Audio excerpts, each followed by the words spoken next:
Finalement, pour des raisons techniques, nous allons commencer avec notre débat de ce matin, celui concernant la place des influenceurs. Est-ce que ce sont de véritables modèles qui inspirent notre jeunesse?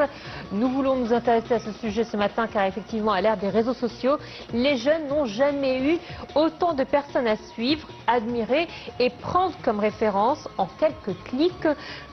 Influenceurs, sportifs, artistes ou créateurs de contenu peuvent entrer dans leur quotidien et devenir de vraies sources d'inspiration.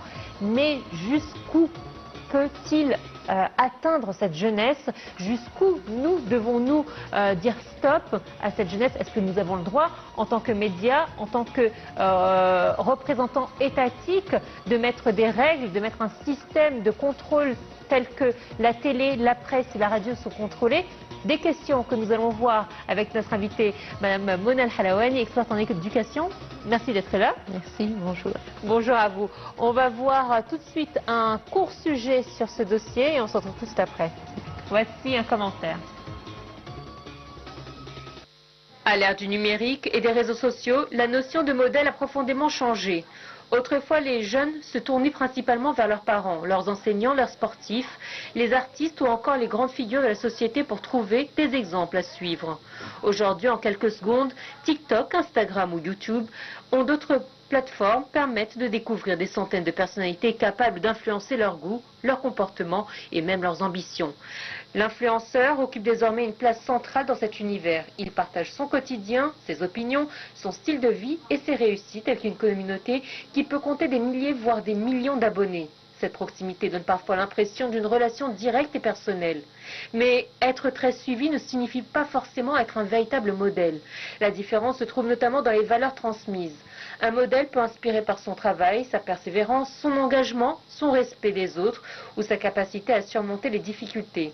A l'inverse, certains contenus sur les réseaux sociaux peuvent donner une vision irréaliste de la réussite, fondée sur l'apparence, la célébrité, la consommation ou la recherche permanente de popularité.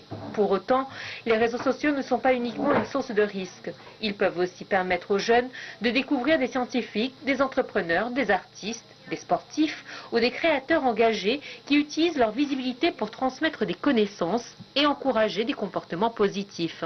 Le véritable défi est donc d'apprendre aux jeunes à faire la différence entre popularité et exemplarité. La question n'est plus seulement de savoir qui ils suivent, mais surtout pourquoi ils le suivent et quelles valeurs ils en retirent.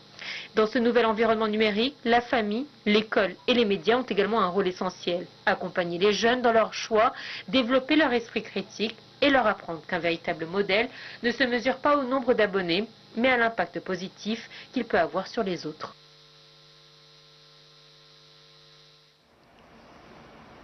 Et commençons tout de suite, sans plus tarder, cette interview. Alors, Madame Mona El-Halawani, merci encore une fois d'être avec nous. Je rappelle que vous êtes experte en éducation. Comment les réseaux sociaux ont-ils changé cette perception de modèle chez les jeunes? Et malheureusement, et je dis malheureusement parce que ça n'a pas été changé vers le côté positif. Et on peut facilement remarquer que les jeunes maintenant, ils regardent, ils cherchent tout ce qui les font rire, tout ce qui leur font rire, et puis aussi tout ce qui est rapide, rythmé, mais numéro un, ça disperse et ils ne sont pas assez concentrés parce que le rythme est très court, quelques secondes, les reels par exemple, et puis le modèle qu'on voit, ce n'est pas tout le temps, on peut dire ce n'est pas en général, sauf quelques modèles, ce n'est pas le vrai modèle. Pourquoi? Parce que il ne donne pas une vraie valeur. Il ne met pas en valeur les principes, les idées, la science, la logique. Non, on est très loin vraiment de tout ça. Et les jeunes, moi j'ai pitié vraiment pour eux parce que eux, ils cherchent leur rythme à eux. Tandis que eux, ils savent, c'est-à-dire les faux modèles, ils savent qu'est-ce qu'ils cherchent les jeunes. Donc pourquoi nous, on ne fait pas la même chose, mais dans le bon sens? C'est-à-dire on étudie, on voit qu'est-ce que les jeunes cherchent et quel est leur rythme maintenant, et on est là pour leur servir. On est là pour leur donner les choses dans le modèle qu'ils veulent, dans la modalité qu'ils acceptent. Les modèles ont toujours existé, c'est-à-dire que autrefois, une fille avait pour modèle son enseignante, ou sa maman, sa chanteuse préférée, son actrice préférée. Les garçons, ça a toujours été soit le papa, soit un joueur de foot, soit les métiers qui ont toujours attiré, comme être un policier, être un militaire, être avocat, être médecin. Donc il y a toujours eu cette image de modèle. Local. Mais, oui, un modèle. Mais qu'est-ce qui a changé chez le modèle? C'est-à-dire qu'autrefois, les acteurs, les stars, faisaient attention à leur image. Aujourd'hui, qu'est-ce qui a changé au niveau du modèle? Premièrement, ce n'est plus un modèle local, parce que les réseaux sociaux, ils ouvrent des aspects plus ouverts, plus vastes. Ce n'est pas seulement leurs profs en classe, leur maman à la maison. Ce n'est plus leur environnement. Voilà, c'est ouvert à tout. Et quand c'est ouvert à tout, on ne peut pas bien choisir qu'est-ce qui est vraiment convenable à nos valeurs, à notre éducation, à nos traditions. Mais comme vous venez de le dire, et ça c'est très vrai, dans le temps, les modèles, ils cherchaient à être un bon modèle, même pour leur tenue, même pour leur façon de parler et tout ça. Mais maintenant, beaucoup de ces reels, vous voyez que c'est sponsored, c'est payant. Donc, ce n'est pas les jeunes qui vont payer, mais ces reels sont payés pour faire passer de choses très précises. Et malheureusement, c'est pour détruire la société. Donc, en fait, de ce que vous me dites, ces influenceurs ne sont pas à la recherche de personnes qui les prennent pour modèles, mais recherchent des personnes qui les suivent pour attirer plus de vues, plus d'abonnés et donc plus d'argent. Voilà. Et même les jeunes maintenant malheureusement ont eu cette habitude, c'est de liker, de mettre un like, mais ce n'est pas penser qu'est-ce que je peux avoir, qu'est-ce que j'ai appris de ce que je viens de voir. Est-ce que j'ai appris quelque chose de nouveau? Est-ce qu'il a mis en valeur certains principes, certaines valeurs? Qu'est-ce qu'il m'a donné comme info? Est-ce que cette info aussi, elle est juste, elle est assurée? Mais comment aussi s'assurer de ça? Bon, nous, on doit alors être ici pour remplacer tout ce qui n'est pas juste, tout ce qui n'est pas dans le bon sens pour notre société, pour l'éducation de nouvelles générations. Alors, il y a des personnes qui appellent justement à s'il y ait une sorte de service qui contrôle ces influenceurs, tels que les nouveaux médias en termes généraux. On a par exemple, nous avons un centre qui contrôle ce qui passe à la télé, à la radio, à la presse. Est-ce que devrions-nous penser à une méthode d'avoir également un service qui contrôlerait ce qui est diffusé sur les réseaux sociaux? Oui, bien sûr, mais ça, ce n'est pas si facile. Parce qu'il y a des reels et des comptes qui diffusent d'autres pays qu'on ne peut pas contrôler. Mais peut-être on pourrait, j'ai une petite idée, si je peux le faire, je pourrais proposer par exemple que le ministère de Jeunesse et le ministère de Culture, qu'ils se réunissent avec le ministère de l'Éducation pour donner vraiment les bons modèles, pour faire des conférences mensuelles par exemple, et dans les écoles, dans les clubs, dans les centres de jeunesse, et pour inviter des célébrités, des modèles, de vrais modèles scientifiques, sportifs, de société, écrivains. Mais nous, on est sûr que ce sont de bonnes personnalités vraiment. Et comment on peut choisir ça? Ce n'est pas seulement les célèbres, mais on peut voir qu'est-ce qu'il a fait comme parcours aussi, quel est son parcours. On ne vient pas un modèle d'un coup comme ça d'un jour à l'autre, mais on doit aussi chercher comment celui-ci ou celle-là est devenu modèle. Donc, quel est son parcours professionnel, éducatif, qu'est-ce que cette personne a donné et comment elle a aidé, par exemple, son pays, son village, son entourage, et qu'est-ce que cette personne a donné de nouveau dans sa carrière, dans son domaine. Donc, tout ça est très important et on a beaucoup de modèles.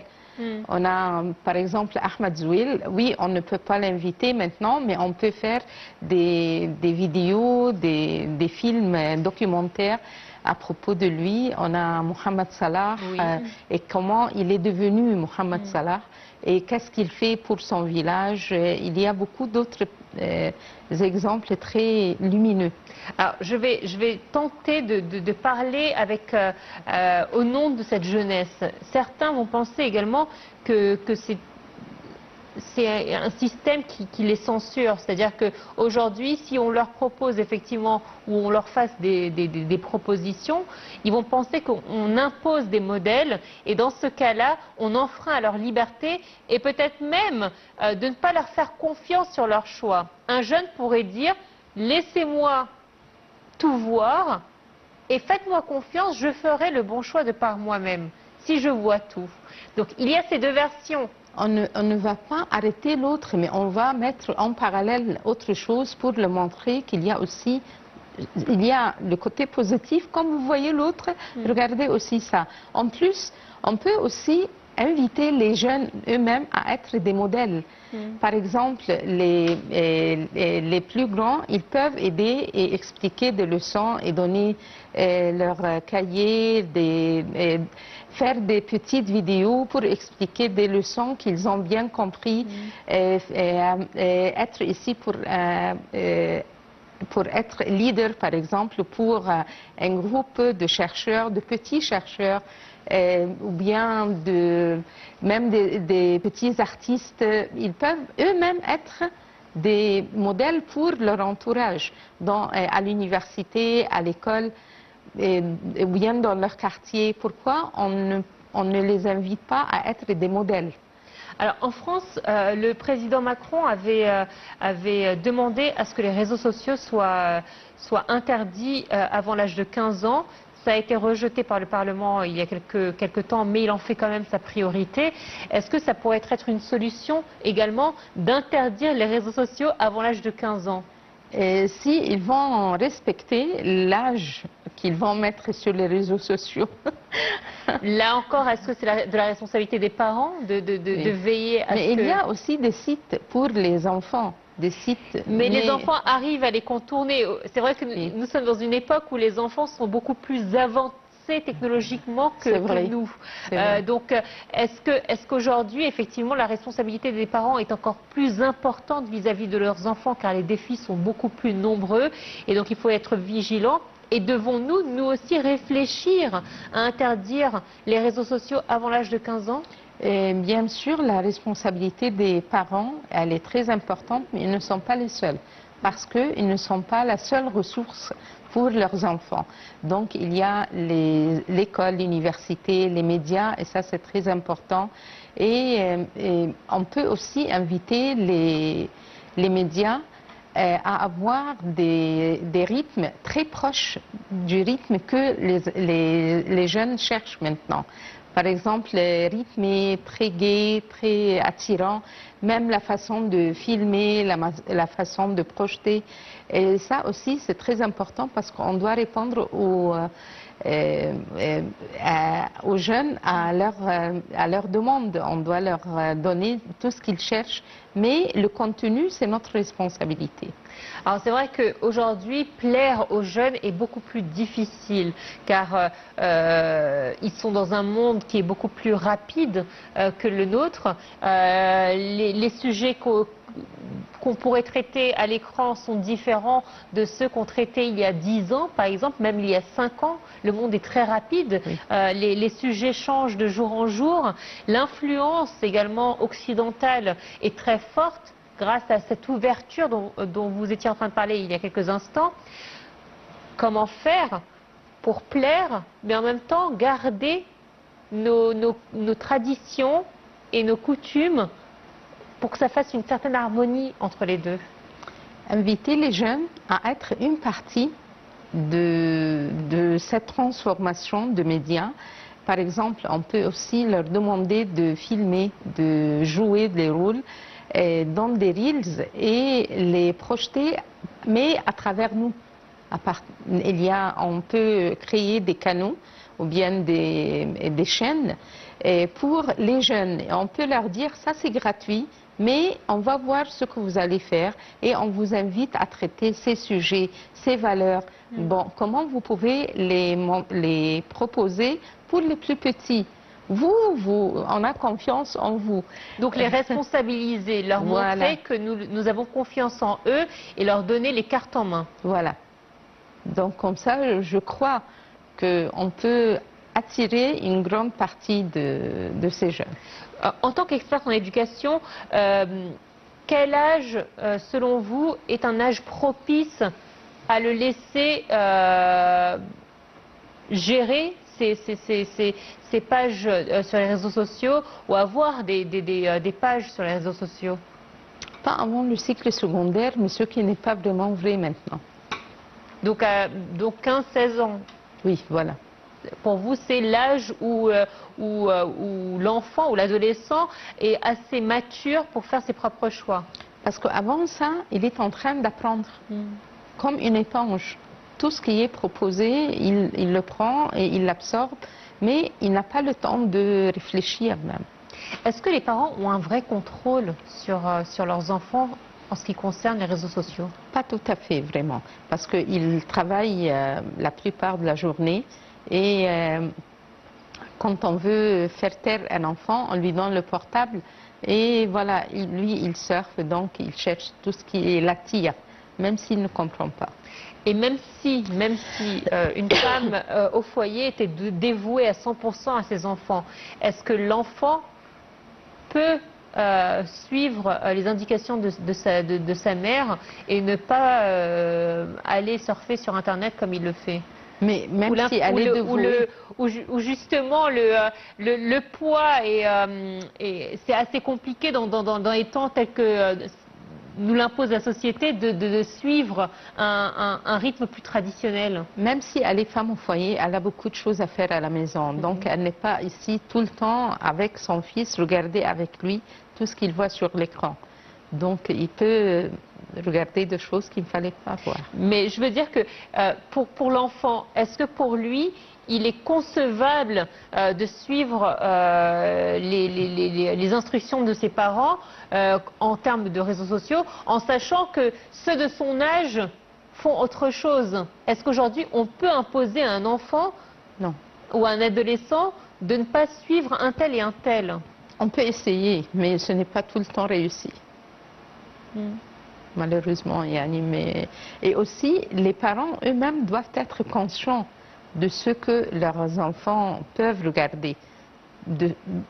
Qu'est-ce qu'ils pourraient regarder? Moi, je peux surfer et regarder et peut-être préparer une liste, surtout pour les petits. Une liste de vidéos, de chansons que lui, il pourrait suivre. Mais à part cette liste, non. Alors vous avez mentionné tout à l'heure des modèles, des exemples de modèles que pourrait suivre notre jeunesse. Mohamed Salah, je pense que c'est celui qui est le plus suivi en Égypte. Est-ce que lui aussi a une responsabilité sur ce qu'il publie sur ses réseaux sociaux? Oui, bien sûr, et on le voit. Il respecte beaucoup ça et il essaye de ne pas publier n'importe quoi. Même pendant qu'il parle dans des conférences de presse, il fait très attention à chaque mot qu'il dit. Est-ce qu'un modèle d'il y a 10 ans avait moins de responsabilité qu'un modèle d'aujourd'hui? Oui, oui. c'est tout à fait vrai. Pourquoi? Parce que dans le temps, ce n'était pas le vrai modèle, le seul que les jeunes suivaient. Mais aussi, il y avait les parents, il y avait l'école, il y avait l'université, il y avait les artistes, les bons artistes respectueux.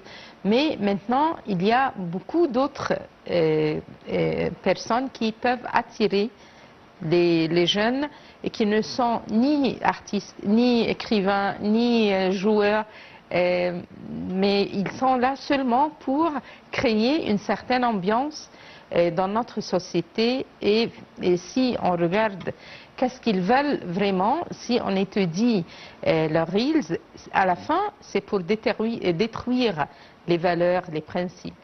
Alors, on a vu aussi des artistes qui font moins de films et de séries et préfèrent justement utiliser les réseaux sociaux pour se faire connaître, pour exister, pour continuer à exister, parfois en étant tentés par publier des choses futiles juste pour dire qu'ils existent.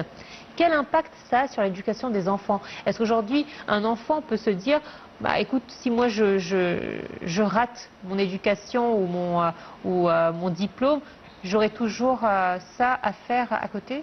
Et en plus, ils sont très fiers de ne pas être de bons élèves dans le temps. Et ils le disent et ils le répètent. Ah, vous savez, moi, j'étais pas très réussie dans mes études. J'ai plusieurs fois redoublé le bac, j'ai plusieurs fois. Mais finalement, je suis là, je suis célèbre, vous me connaissez, j'ai beaucoup d'argent. Et ça, vraiment, c'est affreux.